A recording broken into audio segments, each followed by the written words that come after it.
Welcome back to Reviews and Rankings with Robbie Sobel. Today, I'm going to talk about the 2025 film, Bring Her Back.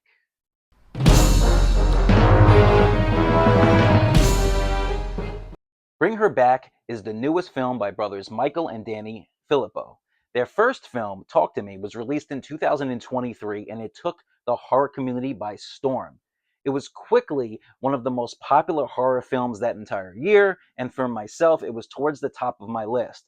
I was able to check out that movie in the theater with my dad and my brother, and we were all blown away by it. So, having them on our radar for what they would put out next was definitely something we were all keeping our eyes and ears open about. Now, it's been quite some time since I put out any movie reviews on this channel, and I've been kind of waiting for the right time to jump back in the saddle and get the ball rolling again. And after watching this movie today, having it sit with me, marinating, and really thinking about the themes and the execution of the film and the story, I figured if there's going to be a time that I get this going again, it's going to be now because of this film. And there's a reason this film was impactful, it was heavy, it really left a lasting impression on myself, and I think it will do the same for you. Bring Her Back stars Sally Hawkins, Billy Barrett, and Sora Wong. It tells the story of two step-siblings, the older Andy and his younger stepsister Piper, who are forced to move in with a new foster mother after their father unexpectedly dies while slipping in the shower. Their new foster mother is named Laura, and while she seems a bit quirky at first, we soon find out that she's harboring a very dark secret. From the opening scene of Bring Her Back, I was instantly strapped into this ride that the filmmakers intended to put us on. Right away, we feel vulnerable because we're watching a young boy named Andy and his even younger stepsister Piper have to deal with this loss and grief that no child ever would want to have put onto them. The loss of their father, their mother already being out of the picture, and now they don't have any parental figure to look upon. Their whole foundation and guidance that they've had while growing up is now gone. So they're lost, they're scared, they have all of these emotions and they don't know how to deal with them. And then they are placed into the hands of a woman that they know nothing about. They don't trust. They really don't know who she is, but they feel like maybe they should give her a chance because she's an adult, and the adoption agency seemed very confident in her skills to take care of them. But it's very, very quickly that we realize that their new foster mother, Laura, is harboring a secret that she will do anything to hide and defend.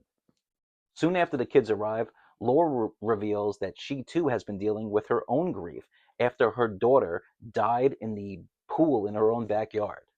This explains Laura's increased fascination with Piper and the reason why she tries to isolate Andy.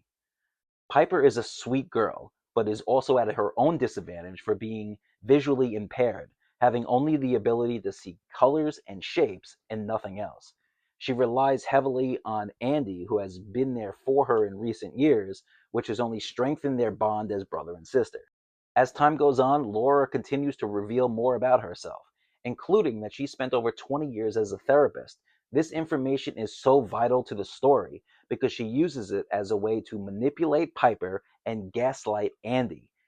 Having this type of backstory for Laura is so important. A lot of movies kind of just move past things like this, but just that detail really plays well into how she uses her overall knowledge of children and of people to have others think like she does and gaslight and turn everybody else around against somebody like Andy, who is a young child.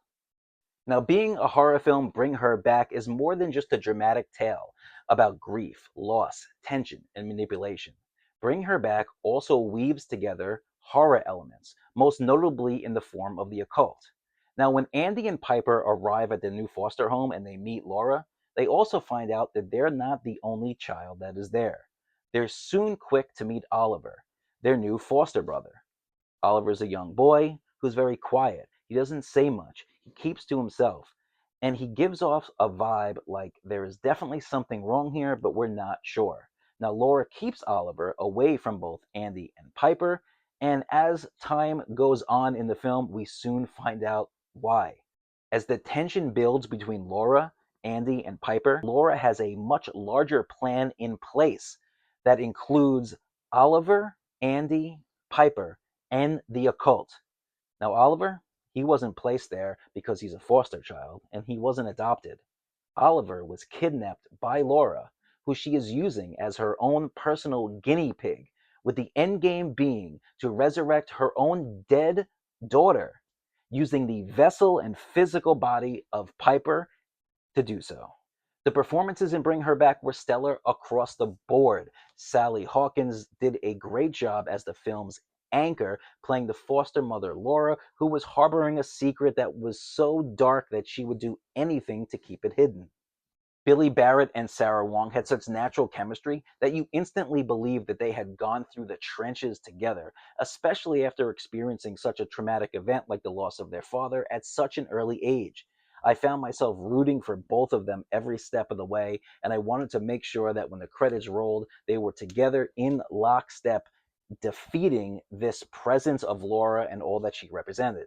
Jonah Wren Phillips, playing Oliver, did so in a way that left me uncomfortable long after I left the theater. The way he conveyed his presence on screen was even more impressive, considering that he is a child, but also he had limited lines to work with. So to be able to do that as a young actor is impressive, and I hope that we're able to see more of him as time goes on. What might stand out the most in the film is the special effects, led by Tim Reich. The effects were done practically, in a horrifically beautiful way. The impact of every blow and every drop of blood ripped through the screen and felt real. Even something as simple as a basic strike felt hurtful and damaging.